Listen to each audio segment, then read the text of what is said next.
జై శ్రీరామ్. 2022 నుంచి 2024 జూలై వరకు మొత్తం 11 ప్రెడిక్షన్స్ అనేవి ప్రూవెన్ అయ్యాయి. మరియు నా వాట్సాప్ గ్రూప్ లింక్ కూడా ఇచ్చాను క్రింద డిస్క్రిప్షన్లో. ఇది నిజమా కాదా అనుకుంటే కనుక ఈ 11 ప్రెడిక్షన్స్ అనేవి కింద డిస్క్రిప్షన్లో ఉంటాయి. మీరు చెక్ చేసి నిజమైతేనే నా వాట్సాప్ గ్రూప్ లింక్ యాడ్ అవ్వండి మరియు నా ఛానల్ని సబ్స్క్రైబ్ చేసుకోండి. కుంభరాశికి అధిపతి శని. కుంభరాశిలో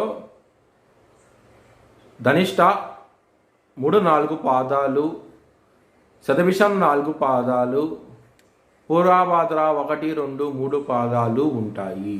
ఈ నక్షత్రం వాళ్ళందరికీ నేను చెప్పే వార ఫలితాలు వర్తిస్తాయి. ఈ వారంలో లగ్నాధిపతి అయిన శని లగ్నస్థానంలో ఉన్నారు.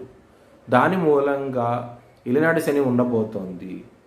హెల్త్ పరంగా ఇబ్బంది పడే అవకాశం ఎక్కువగా ఉంటుంది. జాగ్రత్త అంటూ ఎక్కువ తీసుకోండి. హనుమాన్ చాలీసా, కాలభైరవ అష్టకాన్ని చదువుకోండి.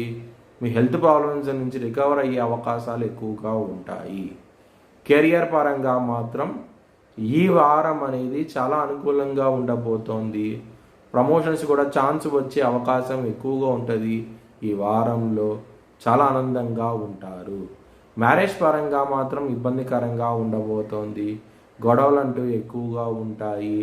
సప్తమ స్థానాధిపతి అయిన సూర్యుడు అష్టమ స్థానంలో ఉన్నారు. ఎవరికైతే మ్యారేజ్ అవటం లేదో ఇంకా ఇబ్బంది పడుతూ ఉంటారు. జాగ్రత్త అంటూ ఎక్కువ తీసుకోండి. అష్టమాధిపతి అయిన బుధుడు నవమ స్థానానికి వెళ్ళబోతున్నారు 10వ తారీఖు నుంచి. దాని మూలం బిజినెస్ పరంగా పెట్టుబడి ఎక్కువ పెట్టండి. మంచి ఫలితాలంటూ ఉంటాయి. దశమ స్థానం అధిపతి అయిన కుజుడు మీకు మిథున రాశిలో ఉండటం మూలంగా కెరియర్ పరంగా అభివృద్ధి అంటూ ఎక్కువగా ఉండబోతోంది. ఈ వారంలో చాలా ఆనందంగా ఉంటారు. లాభస్థానం అధిపతి అయిన గురువు మీకు వృషభ రాశిలో ఉండటం మూలంగా మీకు మల్టిపుల్ వేస్ ధనం రావటం కూడా జరుగుతుంది.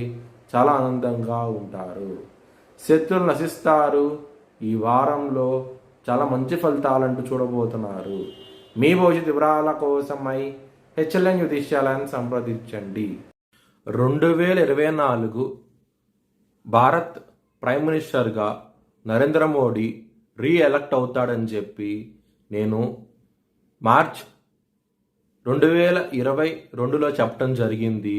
అది ఈ నెల ప్రూవ్ అయ్యింది. Thanks for watching this video. Please like, share and subscribe my channel.